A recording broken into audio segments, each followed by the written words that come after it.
this is a once-in-a-lifetime opportunity. I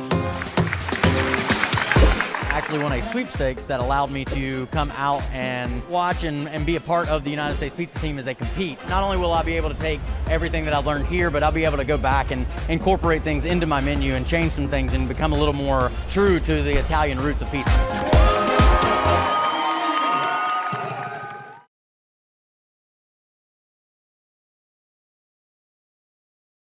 Crafted with passion, using the highest standards and traditional techniques, Margherita Italian Meats offers distinctive taste your guest will savor at every meal.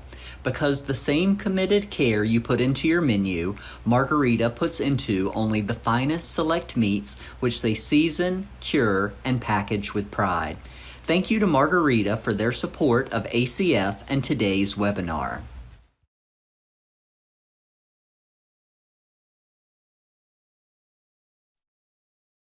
Welcome back to ACF Chefs Forum. Now, more than ever, it's important for culinarians to connect, to share, and to offer inspiration and mentorship, which is exactly why we're excited to have experts here with information just for you, the leaders and future leaders of the food service industry. I'm Jackie Pressinger, American Culinary Federation's Director of Strategic Partnerships, and I'm delighted to welcome you to today's very special and exciting presentation on pizza. In fact, on this panel, we have well over 100 years of pizza experience, so it's going to be a great session. Today, we'll be taking questions from our featured guest presenters live during the webinar as we are able. Please use the chat function to collaborate with the other chefs and students tuning in, and the Q&A function to pose questions to today's featured chefs. Okay, so let's get that discussion going in the chat. Let us know where you're tuning in from today if you haven't already. So as I mentioned, we have an incredible lineup of professionals today who are excited to share their pizza insights with you. To kick off today's session, I'd like to introduce Stephanie Swain, the publisher and editorial director of Modernist Cuisine's in-house publishing department, The Cooking Lab. Stephanie develops and leads new publishing projects and brings over 25 years of experience working on book publishing, global sales, brand management, foreign rights, production, and licensing to the team. Stephanie led the editorial team in writing and publishing Modernist Pizza, which was released in October 2021. And in her role, Stephanie has worked to connect pizza visionaries around the world to help Modernist Cuisine's team learn local styles and the world's best pizzaioli. She and the team have traveled to over 250 pizzerias worldwide and have helped put together the book's travel guide on top pizza destinations across the USA, Italy, Brazil, Argentina, and Japan. I could really go on, but at this time, please join me in welcoming Stephanie Swain. I'm going to pass the presentation over to you, and thank you for being our guest moderator today. Thank you, Jackie, so much for that wonderful introduction, and thank you everyone from the ACF team for inviting me. I have the wonderful privilege of introducing our amazing guest for today, who I will be moderating our panel. And as Jackie mentioned, we've got over 100 years of pizza expertise amongst our wonderful 4 pizza makers. So I'm going to start off in alphabetical order. So I want to welcome Dan Richer to the panel. Dan is in New Jersey, and Dan has over 2 decades. Here's where you get to do your math of how many decades I'm going to talk about. Dan's got 2 decades of making pizza in New Jersey, and he's also the author of The Joy of Pizza and makes one of the best bread and butter services I have ever had. So while we're talking about pizza, I also just want to mention all of these experts in baking as well. Dan does a variety of small plates as well as bread and salad and pizza with rotating seasonal ingredients. Welcome, Dan. Next, we have John Arena. John Arena is what a lot of us call or refer to as a pizza Yoda. John has over 5 decades of working, starting in his family's shop, and opened Metro Pizza in Las Vegas in 1980, and now has 5 locations, including 2 licensed stores and a bakery. He's also part of the World Pizza Championship team and offers a variety of pizza styles as well as gluten-free and vegan options. Next, we have Laura Meyer. Laura Meyer is in the Bay Area and has also almost 2 decades of working in a pizzeria in the Bay. She's also part of the World Pizza Champions team and is a founding member of Women in Pizza. Laura, while she's been working in many pizzerias, she is in the she is in the process of opening up her own pizzeria, Pizzeria de Laura, in 2023 in Berkeley, California. And last but not least, I've got Lenny Rago. Lenny is in the Chicago area and owns Panino Pizzeria, which has 3 locations, and is also a member of the United States Pizza Team. Lenny's pizzerias focus on Italian specialties as well as pizza, including a variety of styles, not only Chicago styles, but also East Coast styles, and also offers sandwiches and a variety of salads, appetizers, etc., including pizza. So that was my very, very quick introduction to all of you, because besides being amazing pizza makers, you also have a variety of amazing accolades that could take up the entire hour. So we're going to kick off with a few questions that I've compiled, and I'm going to basically ask each of you a question. And if you do have questions, please send them in the chat, and I'll be putting them through as appropriate. And if they're for a specific pizza maker, please put that also in the chat. So Dan, I'm going to start off with you. Dan, Hey. if you could tell me about what you feel like are your ideal dough characteristics for pizza, since dough is the base of all pizzas, what do you look for in your dough? Oh man, there's so much there, Stephanie. I know, that's why I'm starting with you. Jumping right in. So obviously pizza is a flat bread with some condiments baked onto it. So we really spend a lot of time trying to study bread making and, managing fermentation. So pizza dough has to be really good bread dough, and that's pretty much it. You can dive very, very deep into it, but you really have to have a solid understanding of fermentation. I just wrote a book, and it's based around this 56-point evaluation system that I have for myself. And the dough alone has, probably 25 or 30 characteristics. So it's pretty detailed, the level that we go into. That's awesome. So let's go over to John.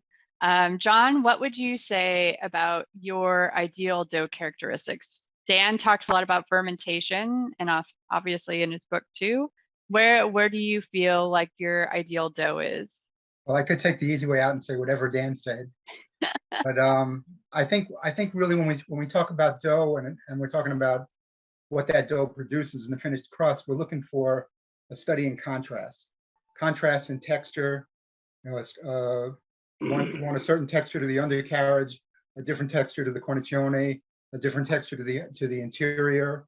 So you want the interior. The modern trend is for a soft, open cell structure on the interior, something that has an easy chew but has some crunch on the outside. Contrast in colors, blistering, micro blistering, dark spots, light spots.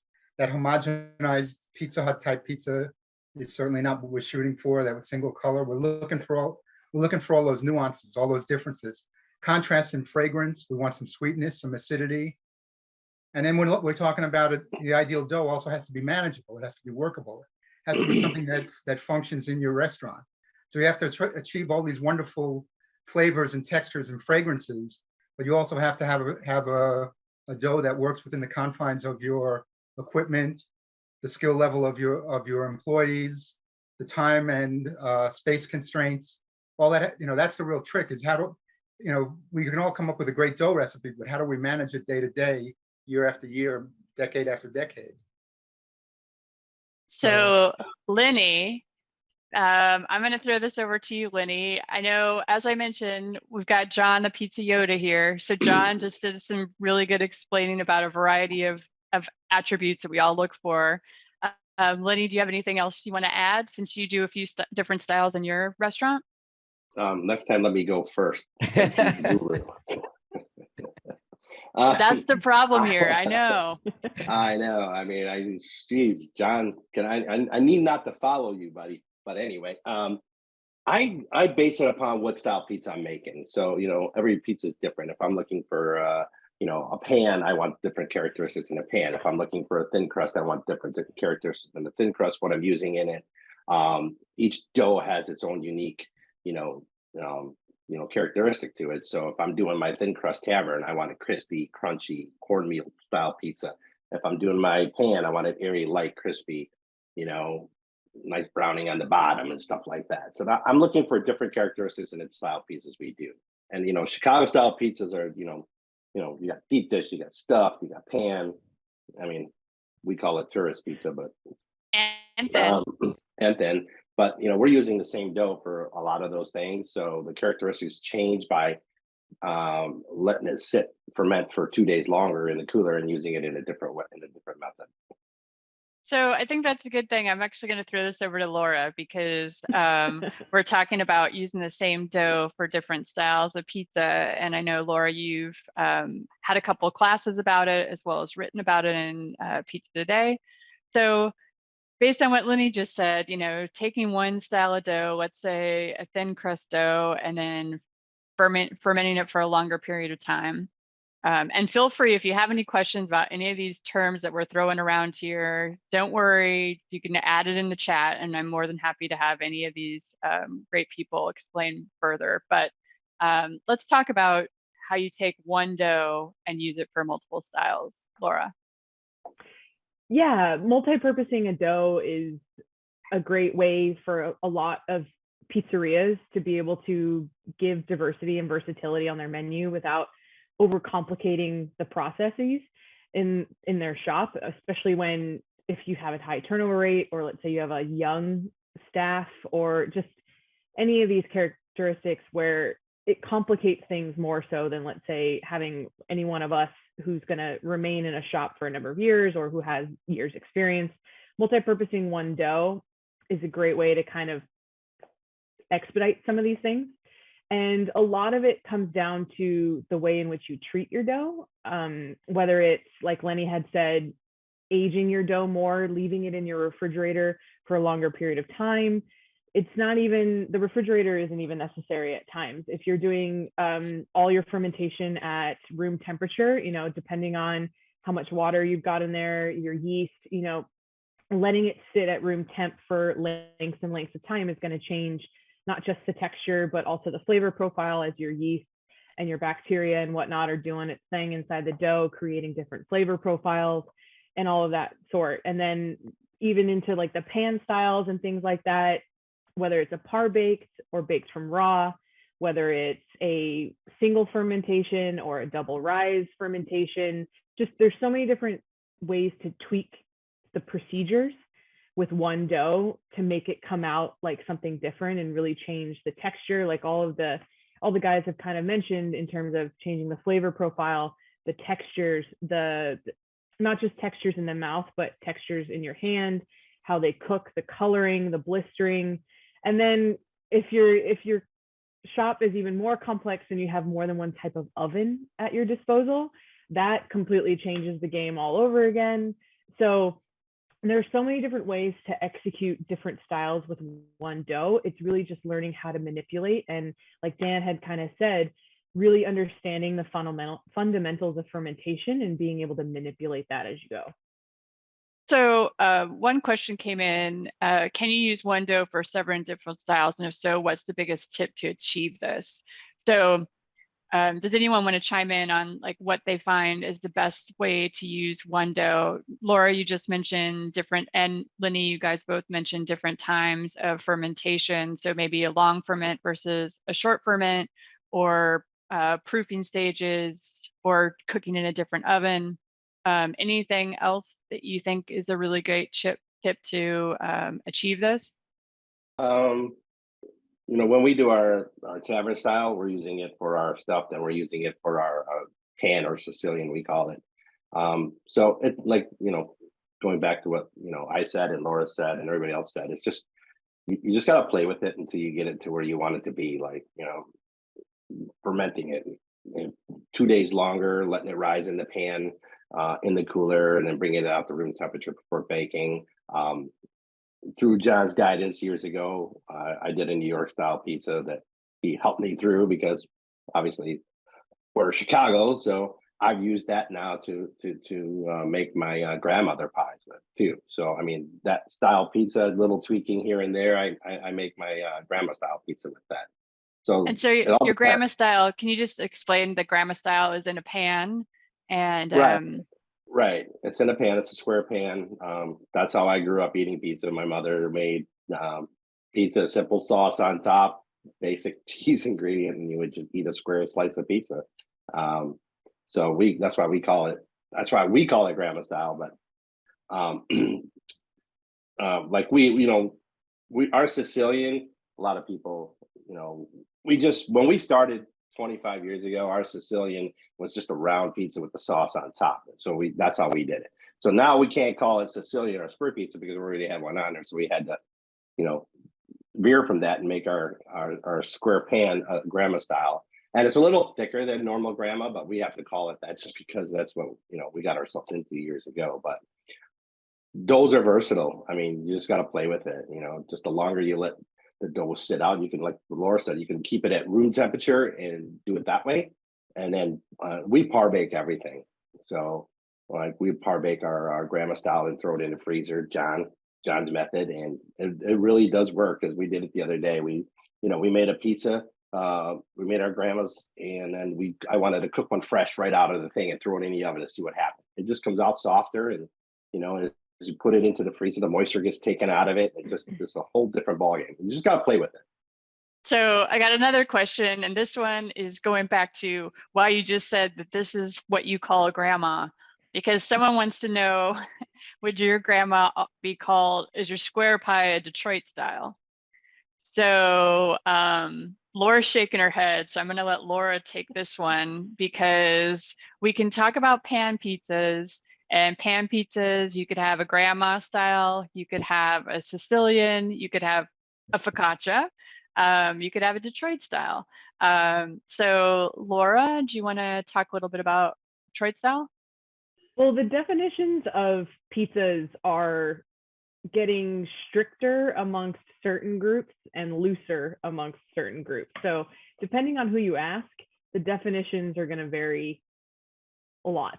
But there's usually certain defining factors for each style. For Detroit specifically, you're looking at rectangular in shape. Usually it's a deep set pan, so it's a usually 3-inch pan. Different manufacturers now are making them slightly different, but they're not straight sides, they're slightly offset. And then they are usually lined with a cheese of some sort, where during the cooking process, you're looking for kind of a deeper caramelization. Depending on who you ask, that cheese might go halfway down. It might go all the way down to the bottom of the pan. It might go even further underneath. It could be a quarter of the way. It kind of all depends on who you ask, but usually that defining factor of caramelized cheese around the edge is very distinctual to Detroit style. But all of the other factors tend to vary slightly in terms of thickness in the pan these days, depending on if it's par baked or baked from raw, the type of cheese, whether it's brick cheese is, I guess, one of the more iconic cheeses that you're going to see for Detroit specifically, but it's not the only cheese these days that most operators are using. You're starting to see a lot of cheddar, different types of cheddar, mozzarella, as well as rarely you'll see Munster on occasion, whether it's cheese, sauce under the cheese or on top of the cheese. So, but that defining factor is really going to be the deep caramelized cheese crust around the edge. And usually that kind of differentiates from the grandma, the Sicilian. Again, there's a lot of defining factors. And no sauce. Cheese. Sauce. Yes. Yeah. But the cheese is like the main big indicator for Detroit. When you see the cheese on the outside, that's usually your big indicator. And so, Lenny, I'm assuming with your grandma, and you can just let me know if I'm right, your grandma's probably dough first, then sauce, then cheese. Oh, you're on mute. Yes, yes. So it's the dough, it's the ingredients, or a lot of times we'll, depending on what ingredient we're using, we'll put the ingredient on the bottom, cheese, and then sauce on top, or we can write, sometimes depending on the ingredients, we put a reverse. Great. So yeah. So, all right. So hopefully that answered those questions about Detroit and grandma and the differences in pan pizzas for now. I'm sure there's more we could talk about just there. Someone also asked, and this is up for anyone that wants to chime in. Someone wanted to know about making a same day dough, 6 hours in a high heat wood oven. So if anyone had any tips for same day dough, or a direct dough, we might call it, to put in a high heat. I would assume that this person's looking for some type of Neapolitan or wood fired effect. Yeah, I'd make sure I used a pre-ferment. That's great, Dan. Do you want to explain what a pre-ferment is? Yeah, so it's a portion of the flour in the overall recipe has been fermented ahead of time to build up flavor. You'll get better color, but definitely much better flavor. It could be with yeast, as in a Polish or a Biga, or it can be sourdough. Obviously, sourdough is substantially more difficult on a production standpoint. Biga and Polish are great. Combination of all three, combination of two. That's what we're doing right now. So your pre-ferment, do you want to talk about what a pre-ferment is? You've mentioned a Polish and a Biga, and how long you're usually holding them.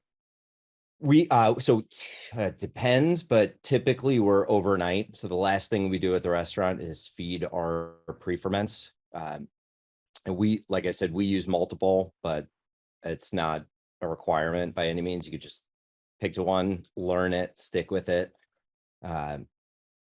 Pre-ferments are like stock for your soup, right? A bowl of soup is always going to be that much better if you use stock versus water. So I always make doughs with pre-ferments. And so you're basically doing the pre-ferment the day before. So let's say a Polish. So you're doing 50% water, 50%, kind of a 50-50 mix of flour and water, plus active yeast or a sourdough starter. A very small amount of commercial yeast or sourdough. Okay. And you let that sit at room temp overnight, and you incorporate that into your dough in varying quantities. If you're doing a same day dough, you want that quantity to be very, very high. Short bulk fermentation, let it proof. You got to really control your dough temperatures for same day doughs. If the dough temperature is too low, it'll take too long. If it's too high, it'll move too fast. But I love same day doughs. They're not great for production because whatever you don't sell, you have to throw out, and whatever you don't, if you sell too many, you got what you got. Does anyone else want to chime in about the high heat and pre-ferments? I think what we're always talking about, Stephanie, is manipulation of time. That's what this is all about. That's what a pre-ferment is. It's a way to manipulate time. If you're not doing it in the refrigerator, you're doing it in a pre-ferment. The 6 hour dough, absolutely, Dan. I think we all agree with Dan that you would definitely use some type of a pre-ferment to get the flavor. Time is flavor, and the byproduct of time is bacterial growth. And that's what we're really shooting for, whether you're doing it with a pre-ferment or you're doing it by making dough and putting it in the cooler for 5 days. Really, the objective is the same thing, to develop bacteria that adds flavor to the dough. And I would say too, someone asked if this was for Neapolitan dough. I think all of you do this for all different types of dough. So it's not just for a high heat wood-fired oven. If you're baking in a deck oven, a pizza deck oven, or a gas oven, probably the same thing. Totally. Okay. I have a cheese question. and I'm sure all of you have tried this or at least heard of it, Provel. Someone in St. Louis wants to know what your thoughts are on Provel. And also, I'm assuming they're talking about the St. Louis style pizza. Is everyone going to go? Who's the biggest Provel fan on the team? I'll jump in and take the hit on this one. I've got nothing. learned to appreciate Wait, You got John, nothing, Dan? I've never had it. John, you got to explain the difference between St. Louis and Thin Crust Tavern because I don't really see I like it. I kind of like it. So Laura needs to explain it because I think they're one of the only ones that did it back at Tony's place. So I have no idea. I've never had it. Yeah, I think Tony's is the only place I've ever been besides in St. Louis that has the St. Louis style pizza. So Tony's Pizza in San Francisco, where Laura spent a few years a lot of time. a couple days. So Laura, why don't you talk about the difference between, so St. Louis would be part of the thin style pizza world. Family, yeah. It's an acquired taste for some, but on occasion, I kind of enjoy it. It's a thin crust, cracker thin. So it's not even just a thin crust, it's a cracker really thin. But then it has a sweetened tomato sauce. So a additive, some type of sweetener. I've seen any range of cane syrup to corn syrup to just any range of sweetener, but added into the tomato sauce. And then this Provel cheese. Provel is a processed cheese, so it comes in a block, in a brick, but it's a blend of provolone, Swiss, and cheddar. And it kind of has the texture of Velveeta or like just a processed cheese. And so when you think about like when you give a dog peanut butter, that's the textural component that you're getting when you eat it, when it comes out hot.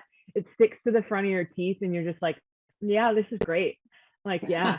But there's something about it where, if you kind of throw away your preconceived notions of like great cheese, artisanal, small batch, if you throw out all those ideas and you just go into it for what it is, it's actually kind of cool because it's crispy right away. Like you got to eat it right away. It's one of those, as soon as you let it sit for any length of time, it just goes flat. But it's got the textural component, the sweet sauce, the melty cheese. It's just, it sometimes it just kind of hits. But in terms of like the using it perspective as a owner operator, it's a nightmare because it has such a low melting point. Mm-hmm. So the one thing that I had to learn was I had to manipulate my process for every single pie, depending on toppings, no toppings, and I had to adjust my bake depending on that to consider the cheese, because the cheese melts so fast and then it burns and it gets that kind of unseemly scab that most artisanal, like Velveeta. Yeah, like what we are being taught now as like artisanal independent operators, that you don't want your cheese to scab, you don't want the just some of those unsightly things. So you have to manipulate your process accordingly, meaning if it's got a lot of toppings on it, if it doesn't have any toppings on it. And so granted, at Tony's, we did a lot of double bake processes to kind of compensate for certain things. And that's what we applied to St. Louis in consideration of this low melting point cheese. So it's not really something that a lot of operators would be like, yes, that's the style I want to add to my operation and make things 10 times harder. But if you have the crowd that really likes it, then go for it. It makes a great grilled cheese sandwich. All right, Provel. Now we know more. Everyone knows more about Provel. Thanks, Laura. I've got another question about final dough temp.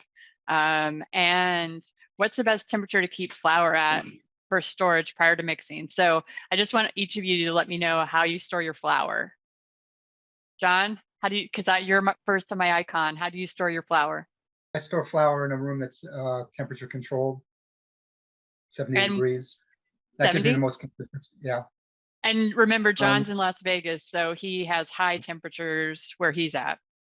Right. The only way you're going to get consistency in a finished product is by keeping everything under control as much as possible. I've been to places where they're storing flour bags up against the oven. Then they're wondering why their dough is not turning out the way they want it to. So we're talking about time and temperature always when we're talking about dough production. So Lenny? every variable counts. So yeah, so John keeps his set at 70 degrees. Lenny, what do you do with your dough in Chicago, or your flour in Chicago? We keep our kitchens at around 75 degrees. So it's anywhere from, depending. Now it's going to start dropping a little bit, so we'll increase our temperature of the water a little bit. So if it's really hot out there, we try to keep it down, and then, put some ice in it, whatever, just to get the temperature. We want our finished product to be anywhere from 75 to 80 degrees. So we have to play with it.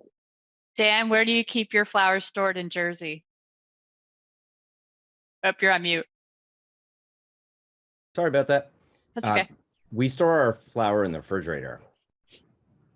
It's one of the. So how cool do you keep it? 38, 36. Laura, where are you guys? We're in the Bay Area. I'm in the Bay Area, and we usually just keep it ambient temperature basement. So it's usually a little bit cooler than it is outside, but like John, it's anywhere between, usually it hovers around that 68 is usually kind of where. That's awesome. We're lucky. We have basements and we don't have weather. So yeah, we're very confined by space. Yeah. And we have very high humidity, and it can be 80, 90, 100 degrees in the summertime. And cold in the winter. Yeah. Well, what we do is we just get frequent deliveries.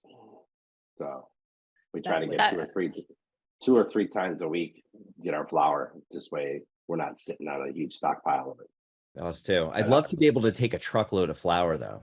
I just found out the pricing for a truckload of flour, and it just makes me crazy. Well, you just get one of those trailers and put it in the back of the alleys in Jersey. Because there's so much space. So much space. If only.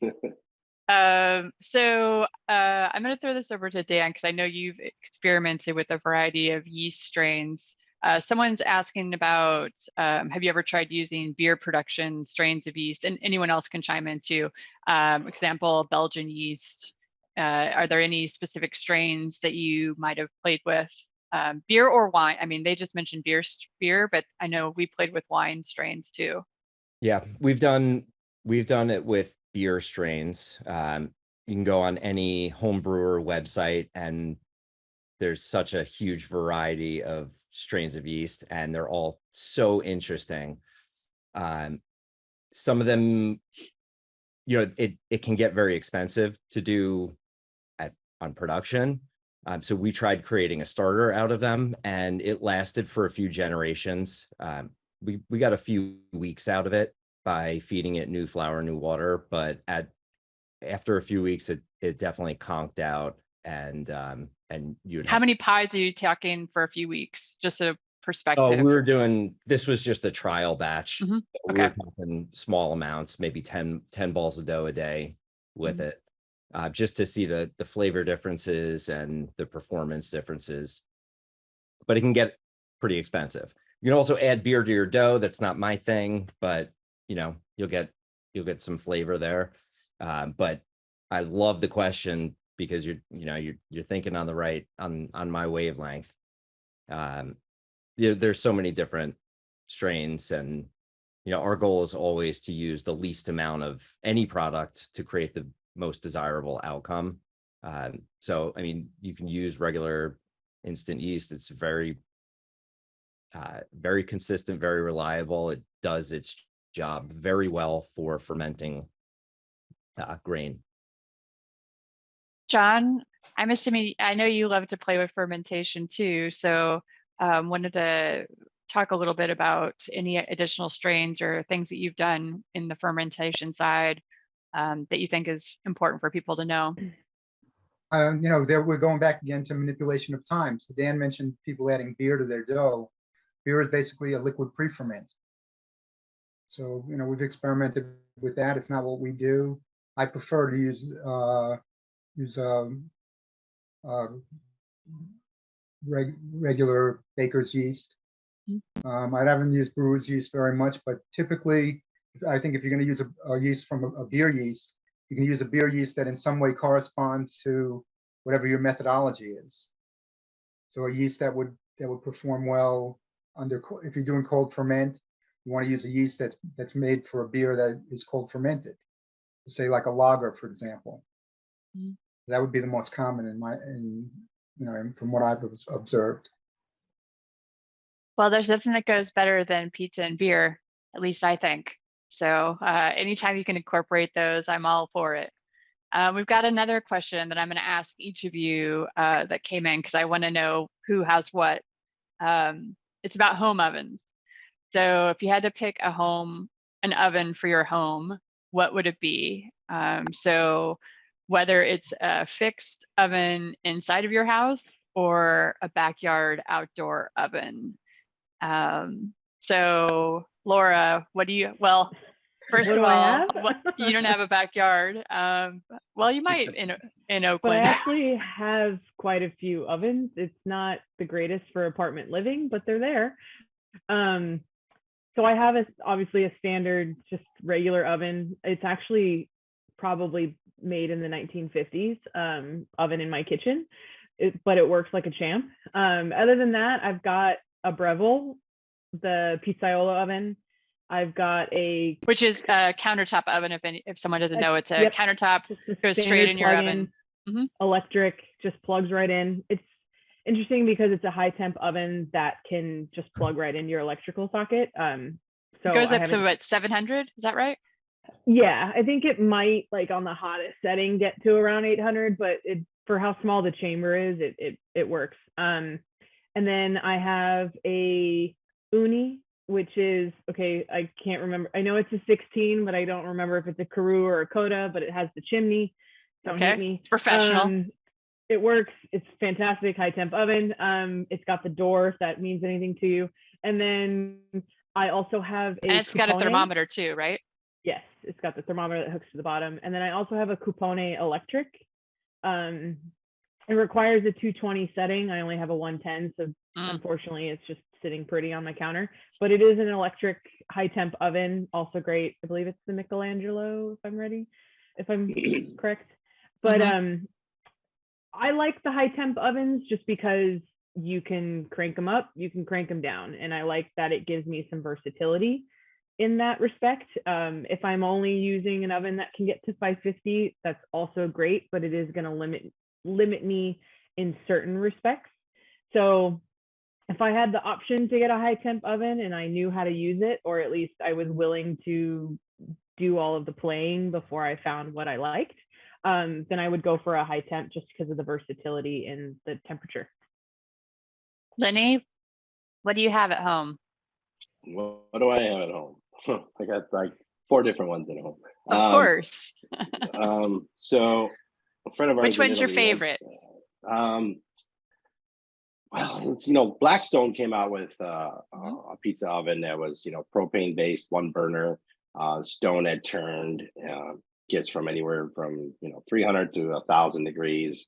I used a single burner oven for a while, and then these guys out of Canada came up with the 2 burner style that they designed on their own called the Fornoteca, and it has 2 burners on there. They did some modifications on there, and so I can go from. Is that propane too?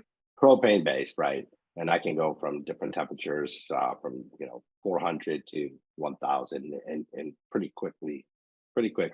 Of course, you just need the stone to be a temperature you want it, and then. I have this other little one that someone sent me, but I don't even remember the name of it. But then the one like Laura said, I have a 220 version that came from Italy from a friend of ours, Antonio Esposito, that had his own brand made, but it's 220. So I went on Amazon, and Laura, you can buy a step down transformer to plug in your 120.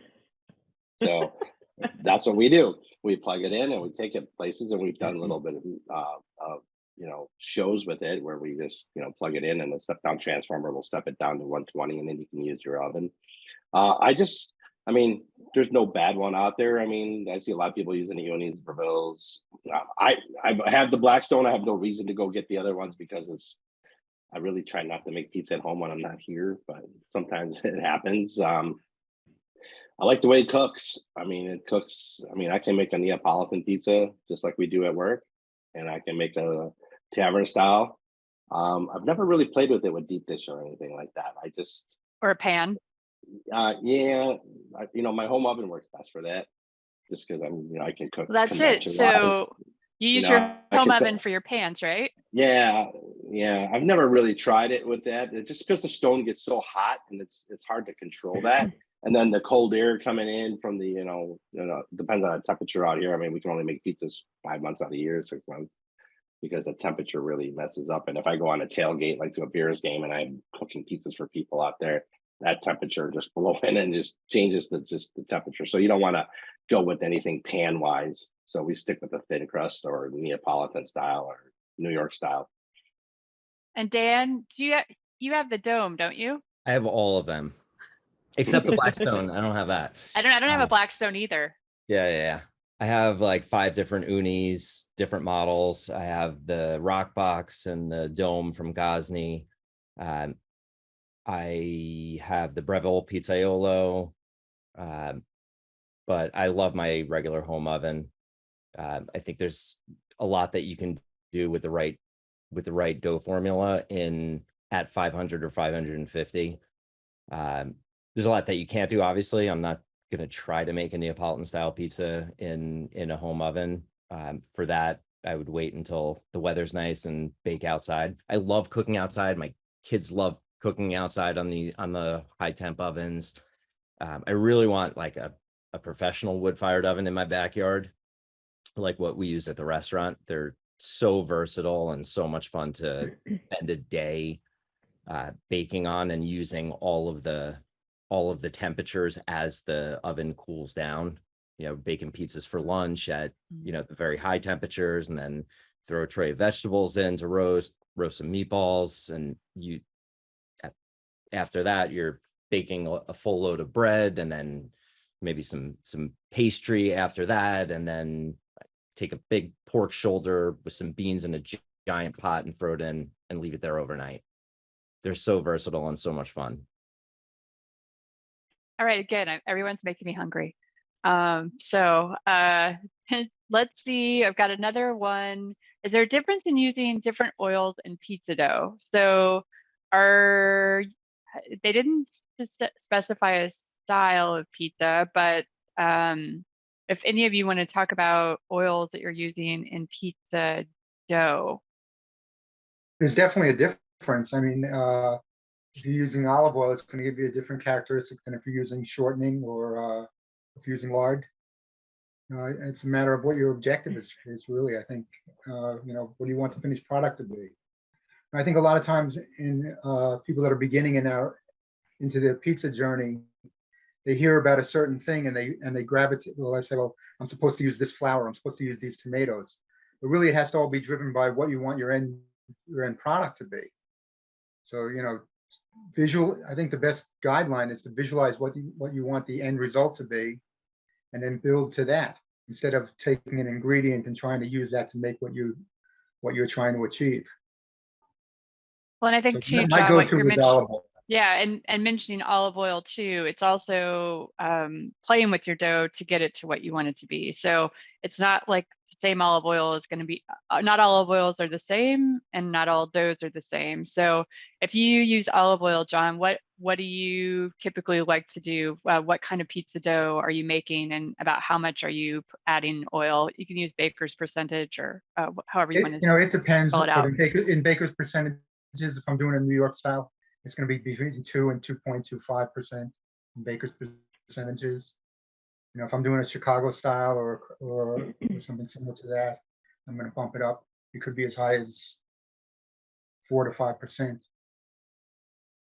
Lenny would know more about that. My deep dish is at least 20% when I make it. And so your deep dish crust, you want to talk a little bit more about the difference, why the fat is higher in a deep dish? I use corn oil in there, so I'm using a 20% ratio. My percentage is 20% on the. It's actually higher. It's like 24%. it just gives a characteristic of crispiness. It's not going to be your, not going to give you cell structure. It's not going to give you all that, but it's a low hydration dough. But when you add the oil in, it becomes, typical hydration in the dough. But it just adds, I'm not really, the one I just competed with that's what I did, and that's what they wanted. They wanted the traditional style deep dish pizza, so that's what I did. I increased my oil in it versus my water, and it come out nice and crispy and crunchy. Almost I had a little bit of cornmeal in there as well, and a little bit of semolina just in there, just to give it a little crunch. But it just gives a different characteristic when you're just adding, certain, like corn oil has a flavor profile. What, like John said, what am I trying to achieve? That's what I was trying to achieve. And you mentioned hydration. Are you so for your deep dish dough and your higher concentration of oil? Are you looking around a 50% for hydration or lower? It was 60 some. I think it was 40. I have it written down over here because I had it here. Yeah, it was about a finished product of like 60 some percent. It was like 42% plus 24. It's like right in there. So between oil and that, I was a high hydration, but majority of it was the water, but 3/4 of it was fat. Oil, corn oil, fat. Lenny, are you treating that as like an enriched dough? At what point are you adding the oil? It's in combination with the water.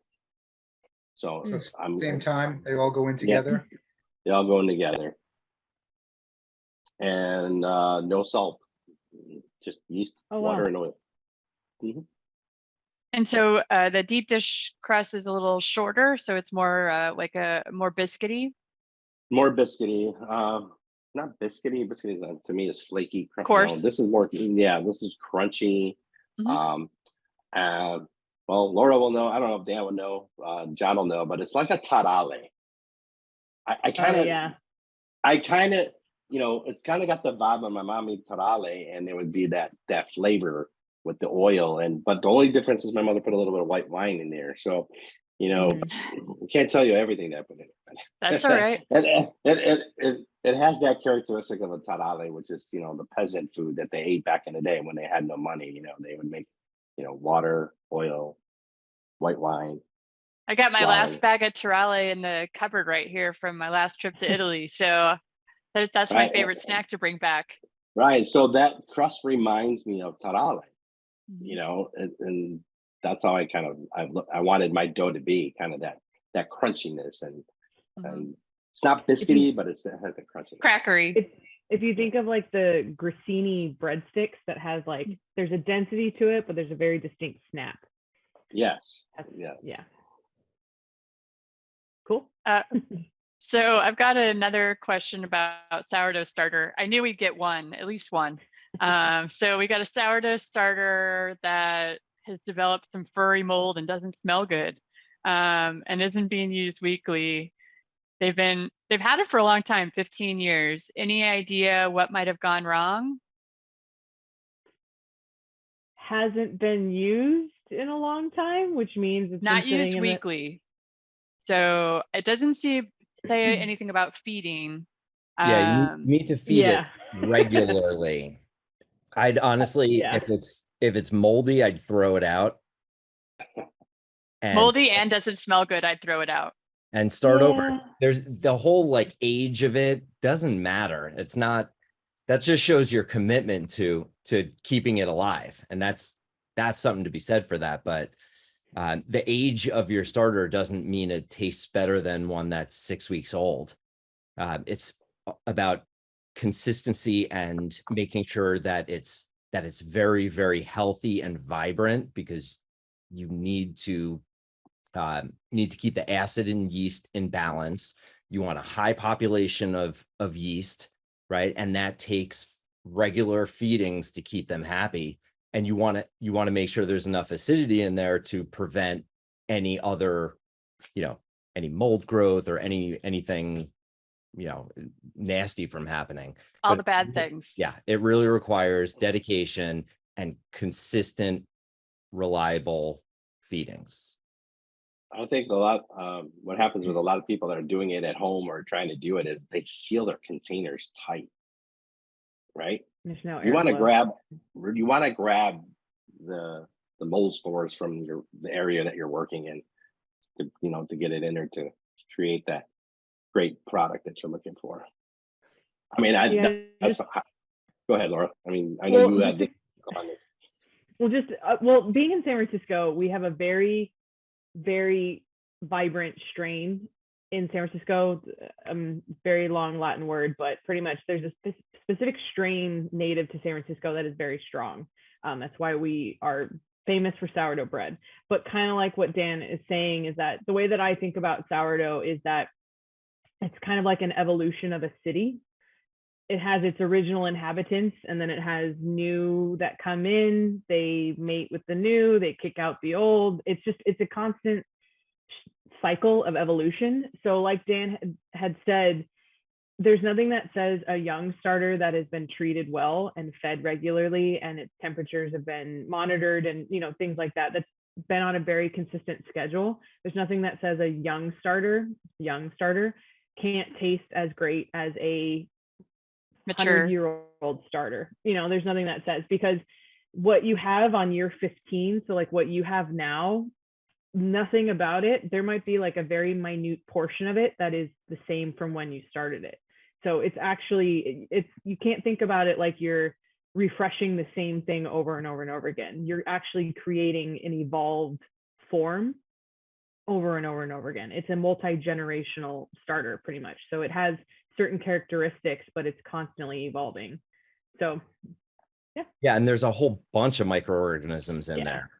We had a DNA analysis done of our starter pretty recently, because I have a friend who makes wine, and we gave him a sample of our sourdough that is probably 17, 18 years old, and they sent it out for analysis to see if they could isolate one of the strains of yeast. And there was like 12 strains of yeast in there. So they picked the one that produces the most alcohol, and they're actually making a wine with it right now, which is pretty cool. And we did the same thing with a brewery down the street from the restaurant. We sent it to a microbiologist who specializes in strains of yeast for beer. And we made our own beer with all New Jersey ingredients and this sourdough starter that we've been keeping alive. But I would be careful with the mold, because Oh, it yes. might make Yeah. somebody sick. If there's mold, I say start over. Yeah. It's It's not not- a big deal to start Especially off. fuzzy mold. That's like a pet you didn't want. So Fuzzy mold and doesn't smell good. I'd say those are the two main Yeah. characteristics of getting rid of your starter. Beware. Yeah.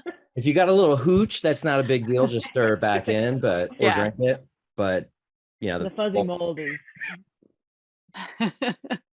Not a good thing. All right, I got a real quick one because I know I've got to throw it back to Jackie. Stromboli or calzone. I know it's another great thing to make with your pizza dough. And if anyone has a preference of what they prefer, and I know I love making Stromboli and calzones. So anyone want to take this one? I like I love calzones. I was gonna say I love Dan's clam calzone. Oh, oh, Dan. Okay, you got Yeah. 1 minute. Tell me about your clam calzone, so everyone knows about it. Yeah, so we make a calzone that we put live manila clams into, and then bake in the oven. And then because of the heat of the oven, the clams open inside the calzone. Then we cut it open table side, and you basically have a bowl of steamed clams inside of your own bread bowl.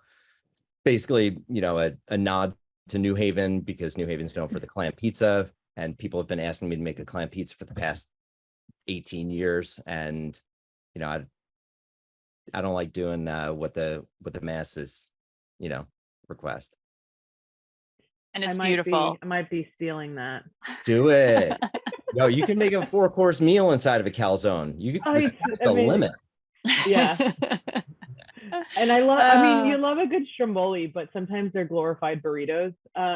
So, but you can't go wrong. I love a good rotolo. Yeah. Stretch it out, roll some stuff up, cut it, place it cut side up in a sheet pan and bake it in the oven, top it with some condiments. They're awesome. There's so many, the sky's the limit here. Remember, it's bread dough. You can use your pizza dough and make rolls. You can make fougasse. There's so many different things that you can do with your dough. So I think that is the understatement of our very, very brief 55 minutes together is you can do anything with it. Get creative. All you need to do is make some dough. So everyone go out there, make your pre-ferment, make your direct dough tomorrow, and have fun with it. And I'm going to throw this back on over to Jackie. Like I said before, I was going to be hammering through questions as much as I could. We have like 25 more hours to talk through with each of you. But I'm so grateful that each of you were able to join today, and love learning and sharing with each of you. So thank you. Thank you. You're welcome. Great to see you guys. Thank you all. I mean, such great information. And I love the way the conversation went. I never even dreamed we'd be talking about microbiology when we went into this conversation. So a huge virtual round of applause as we thank Stephanie for being our guest moderator, and also chefs Lenny, John, Laura, and Dan. We really appreciate you taking the time to share your passion and enthusiasm for pizza with the culinary students and food service professionals who tuned in today. So if this is your first ACF webinar, welcome from all of us at ACF, and we hope to see you again soon. Please be on the lookout for the webinar recording and a survey that you'll receive shortly via email. You'll need to complete the survey in order to earn your hour of ACF CEH. And please register now for our upcoming webinars. Join us on October 12th as we celebrate Childhood Nutrition Day and International Chef's Day with a focus on food, health, and culinary medicine. You can check out wearechefs.com to sign up for any of our other upcoming webinars this fall.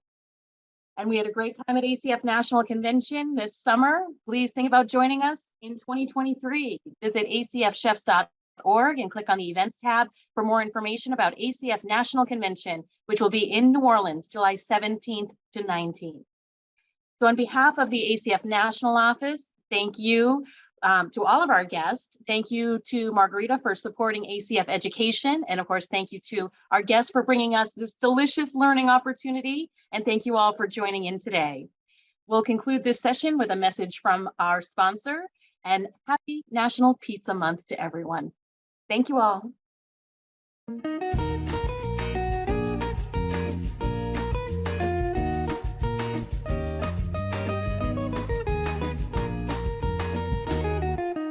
Go a little pazzo with your entire menu. You can add true Italian distinction and gusto to any meal with Margherita, because the same passion you put into your menu, we put into only the finest select meats, which we season, cure, and craft with pride with the most sustainable practices. Distinctive taste guests will savor, such as cured prosciutto, hard salamis, capicola, pepperoni, and more. Say arrivederci to ordinary sandwiches. Create sides that take center stage. So dress up your menu and make every offering nothing short of exceptional. Just add Margherita and sorprendente. You've got a whole new dish with the fun and flair of true Italian gusto and zest. Go Margherita. Margherita. Authenticity you will celebrate.